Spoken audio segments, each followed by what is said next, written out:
Good afternoon everyone, welcome in the class of science. Today we are starting the chapter from the first topic of the chapter because some students feeling some problems, doubts in the initial topics.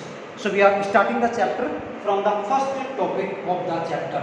And first topic of chapter is the physical and chemical changes. First one, physical changes.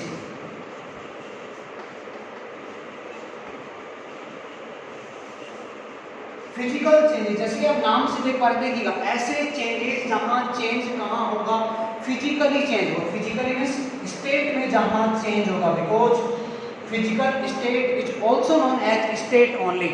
Physical state को हम state कहते हैं और आप लोग जानते हैं state के कितने टाइप हो सकते हैं, 5 types of physical states are possible. 3 आपको पता है, शायद 4th और 5th भी आपको पता होगा. Solid, then liquid, then gas, then plasma, then Bose Einstein condensate. 5 state possible है, लेकिन हम लेते कितनी है, केवल 3 स्टेट अपन लेते हैं. SLG सॉलिड, लिक्विड और गैसेस स्टेट को ही हम काउंट करते हैं. जो भी हम रिएक्शंस करवाते हैं उनमें या तो सॉलिड लेंगे या फिर गैस लेते हैं या फिर लिक्विड्स को काम में लिया जाए. सबसे पहले बात करने वाले हैं फिजिकल चेंज का. किस तरह से फिजिकल चेंजेस में प्रॉपर्टीज में चेंज आएगा, कौन सी प्रॉपर्टीज यहाँ पे हमें चेंज देखने को मिलेगी. एक सिंपल एग्जांपल की हम अगर बात करें, मान लीजिए हमने लिया है कैम्फर जिसको कि अपन कपूर भी कहते हैं. कैम्फर किस फॉर्म में है, camphor is found in solid state. आपने क्या किया, कैम्फर को उसके रैपर से निकाल के बाहर रख दिया. जैसे ही कैम्फर को रैपर से बाहर निकाला, क्या बनेगा तो कैम्फर ही. भाई कैम्फर किसी और में थोड़ी कन्वर्ट हो जाएगी. कैम्फर से जो डायमंड बन गया है, कैम्फर से वाटर बन गया है, कैम्फर से कार्बन बन गया ना, कैसे चेंज आएगा. क्योंकि चेंज कैसा नहीं है, केमिकल चेंज थोड़ी ना है, तो सब्सटेंस वही रहेगा. एक स्टेट में चेंज आएगा, यहाँ सॉलिड है, यहाँ कैम्फर आपका कन्वर्ट हो गया है गैस में. अब वापस क्या करेंगे, इस गैसेस स्टेट को कैम्फर में कन्वर्ट कर सकते हैं जो कि सॉलिड फॉर्म होगी. इस स्टेप को आप लोग जानते होंगे, मेरे ख्याल से नाम क्या देंगे, this is sublimation. The process in which a solid state directly converts into a gaseous state is known as the sublimation. यानी सॉलिड बिना लिक्विड में कन्वर्ट हुए गैस में कन्वर्ट हो रहा है, तो इस प्रोसेस को हम नाम देते हैं सब्लिमेशन. तो रिएक्शन कैसी हो रही है, रिएक्शन कुछ इस तरह की हो रही है, A to B then B to A. यानी फॉरवर्ड रिएक्शन भी हो रही है, रिएक्टेंट टू प्रोडक्ट, और बैकवर्ड रिएक्शन भी हो रही है, प्रोडक्ट टू रिएक्टेंट जहां बन रहे हैं. ये सुनिएगा ध्यान से. The reaction in which reactants convert into products is known as a forward reaction. Reactant to product is known as a forward reaction, while products to reactant is known as a backward reaction. तो जहाँ backward और forward दोनों reaction एक साथ चलती हैं, वो changes आपके होंगे फिजिकल चेंजेस, और वो चेंजेस आपके होंगे रिवर्सिबल चेंजेस. तो डेफिनेशन किस तरह लिखेंगे, those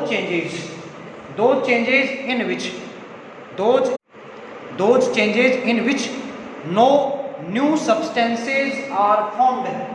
यानी कोई नया सब्सटेंस नहीं बनेगा.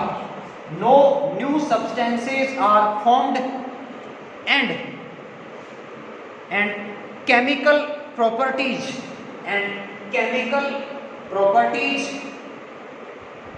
remain same, and chemical properties remain same. remain के साथ यस नहीं आएगा, remain same are known as physical changes.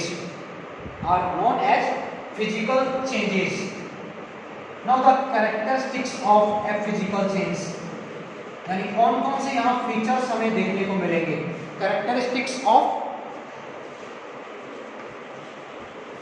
Physical changes, ये कुछ यूनिक प्रॉपर्टीज हैं जो हर एक फिजिकल चेंज में हमें देखने को मिलती है. First one, all the physical changes are unstable.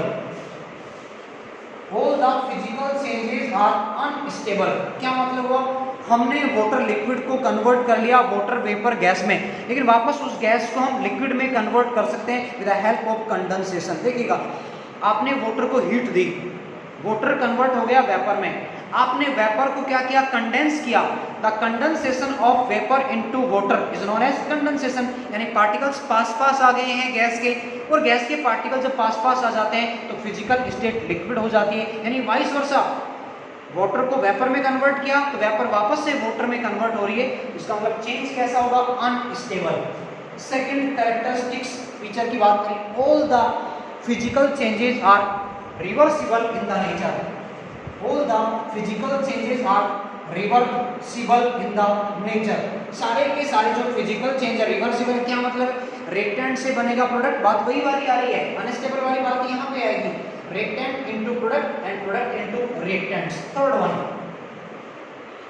Physical state is changed, यानी क्या होगा, फिजिकल स्टेट में चेंज आएगा, physical state is changed, but chemical properties remains same. But या अपन कह सकते हैं chemical properties remain unchanged, chemical properties remain unchanged. Physical properties में तो चेंज आ गया है, लेकिन जो केमिकल प्रॉपर्टीज हैं, रिएक्टेंट की जो केमिकल प्रॉपर्टी होंगी वही केमिकल प्रॉपर्टी प्रोडक्ट की भी बनी रहेंगी। ये आपका हो गया फिजिकल चेंज। एग्जांपल की बात करते हैं, कौन कौन से एग्जांपल हम यहाँ पे काउंट करेंगे, देखिएगा। First example, cutting of tree, cutting of tree, ध्यान दीजिएगा, हमने ट्री को कट किया है, कोई नया सब्सटेंस बना क्या भाई, और जब ट्री को कट कर दिया, कहाँ से कट किया हमने, ये नहीं कहा उसको जड़ से हमने हटा दिया है, अपरूटेड नहीं किया हमने, ट्री को कट किया, स्टेम से कट किया है, तो स्टेम से कट करेंगे तो वहां कुछ नया सब्सटेंस थोड़ी ना बनेगा, कुछ दिनों के बाद वो जो कट स्टेम है वो क्या हो जाएगा, रीडेवलप्ड हो जाएगा, उसकी रीग्रोथ हो जाएगी, इसका मतलब नया सब्सटेंस तो नहीं बनेगा। हमने मान लीजिए मैंगो के ट्री को कट किया, तो क्या वो गुआवा के ट्री में कन्वर्ट हो गया, क्या वो पपाया बन गया, पपाया थोड़ी बनेगा भाई, ट्री तो उसी का रहेगा जिसका वो था, लेकिन वो चेंज कैसा है, अनस्टेबल चेंज है, यानी वापस से ट्री बन जाएगा, नया सब्सटेंस नहीं बनेगा। हाँ, हमने किसी प्लांट को अपरूट कर दिया, अपरूट अगर कर दिया है, जड़ से अगर वहां से उखाड़ दिया है, तो उस केस में अब वो प्लांट रीडेवलप्ड नहीं हो पाएगा, रीग्रोथ उसकी नहीं हो पाएगी। एक और एग्जांपल हम ले यहाँ पे, ब्रेकिंग ऑफ ग्लास,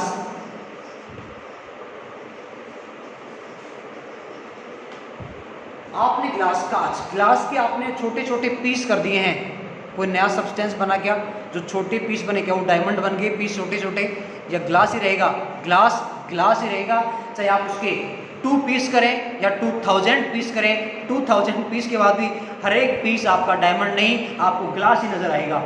ओके, तो चेंज कैसा रहा, फिजिकल चेंज है, नया सब्सटेंस नहीं बनेगा। थर्ड हम बात करें, जैसे कि हमने अभी कहा था, vaporisation,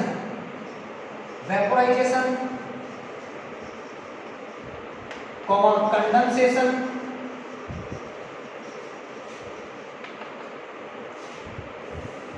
sublimation are the example of physical changes. ये सभी जो एग्जाम्पल हैं वो फिजिकल स्टेट में काउंट की जाती है। एक एग्जाम्पल जो एक्सेप्शनल माना जाता है, फिजिकल चेंज में भी काउंट किया जाता है और केमिकल चेंज में भी काउंट किया जाता है। व्हाट इज एग्जाम्पल, बताइए आप लोग। एक ऐसा एग्जाम्पल जो केमिकल चेंज भी है और फिजिकल चेंज में भी काउंट किया जाता है, burning of a candle, burning of a candle. अब देखिए कैसे बर्निंग ऑफ ए कैंडल आपका यहाँ पे भी आता है, यहाँ तक यहाँ बर्निंग ऑफ पेपर आपका प्योर केमिकल चेंज है। ध्यान दीजिएगा कैसे कैंडल की जो बर्निंग है फिजिकल और केमिकल दोनों में आने वाली है। देखिएगा, ये मान लीजिए आपकी कैंडल है, कैंडल में क्या प्रेजेंट है, वैक्स है, ये वैक्स है, ये बर्निंग हो रही है थ्रेड, यानी यहाँ थ्रेड है। तो वैक्स को जब हीट मिलेगी, वैक्स क्या होगी, वैक्स मेल्ट होगी, और वैक्स मेल्ट होगी तो क्या बनेगी, क्या वहाँ चाशनी बनेगी, रसगुल्ले बनेंगे। वैक्स के मेल्ट होने से क्या बनेगा, वैक्स बनेगी भाई, यानी वैक्स से वैक्स बना, तो चेंज कैसा रहा, ये फिजिकल चेंज है। अब खास चीज थ्रेड के लिए हम यहाँ कहने वाले, thread which is made up of plant parts and plant parts contain carbon. दूसरी बात, every organic substance need O2 to burn. हर एक सब्सटेंस जिसमें कार्बन प्रेजेंट है, जिसकी बर्निंग होनी है, उसको O2 की सप्लाई की नीड होती है। यानी यहाँ कार्बन जो है वो O2 से कंबाइन होगा और O2 से कंबाइन होके क्या बना लेगा, O2 से कंबाइन होके CO2 बना लेगा। तो ये चेंज आपका कैसा वाला रहा, केमिकल चेंज, यानी कि burning of candle is an example of a physical change as well as a chemical change. Physical के लिए मैं आपको बता दिया, वैक्स मेल्ट होके वैक्स ही बनाएगी, लेकिन जो थ्रेड जो बर्न हो रहा है O2 की प्रेजेंस में वो CO2 बनाएगा। कैसे पता लगा कि वहाँ CO2 बनी, आप देखते हैं थ्रेड कैसा पड़ जाता है बर्निंग के बाद, कलर कैसा हो जाएगा, ब्लैक इन द कलर हो जाता है। थ्रेड इस बात को वेरीफाई करता है कि थ्रेड में कार्बन था जिसकी बर्निंग हुई थी, कार्बन की वजह से वहां CO2 बने। Okay, this was the complete account of physical change. Now the next one, chemical changes.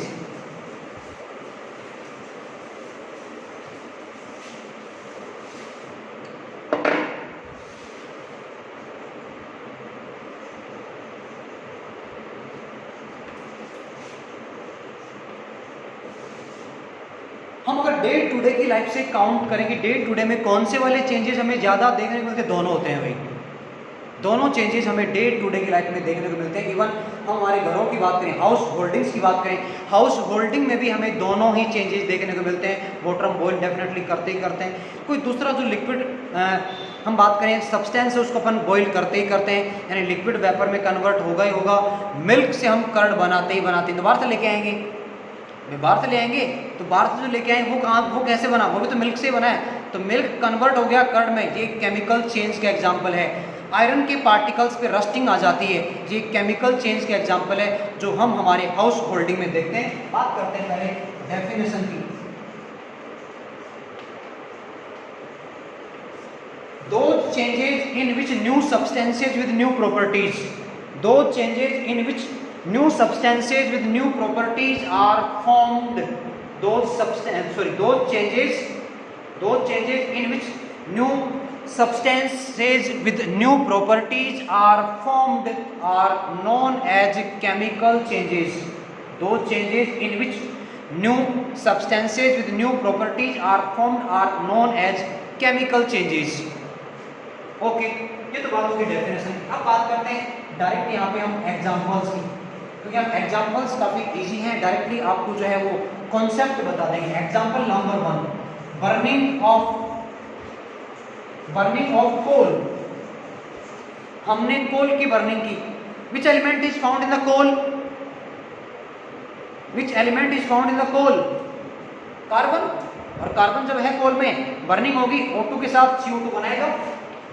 Next one, burning of paper, वहां पर भी कार्बन है, CO2 वहां भी बनेगा। Third one, burning of candle, हम यहां पर भी लेंगे।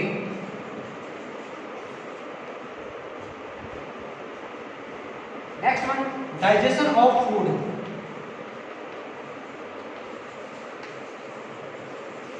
Digestion of food is also an example of A chemical change. नए सब्सटेंस बनेंगे, उन नयों से वापस अपन पहले वाले को नहीं बना सकते हैं। मिल्क से कर्ड बन गया, कर्ड से वापस मिल्क नहीं बन सकता है। हमने प्रोटीन से अमीनो एसिड बना लिया, अमीनो एसिड उसी फॉर्म में प्रोटीन वापस नहीं बना पाएगा। हमने फैटी एसिड बना लिया, किससे,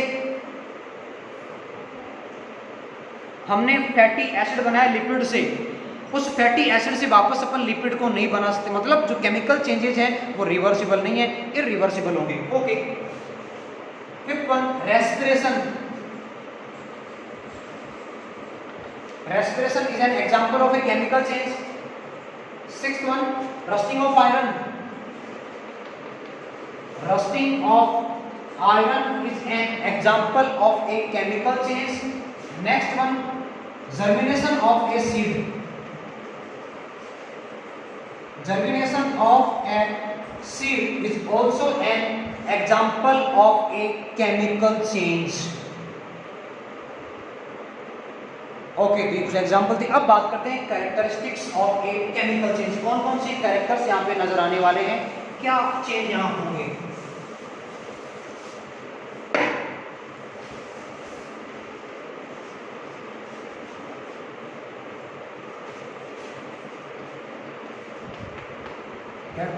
of chemical changes.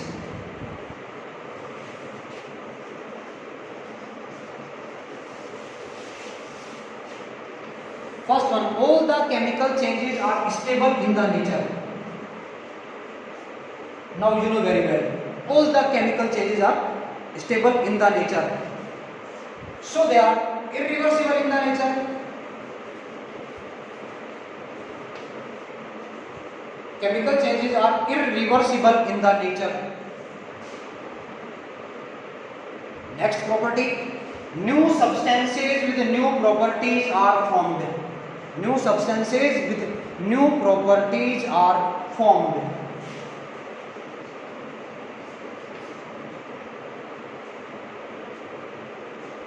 Now that's all for today.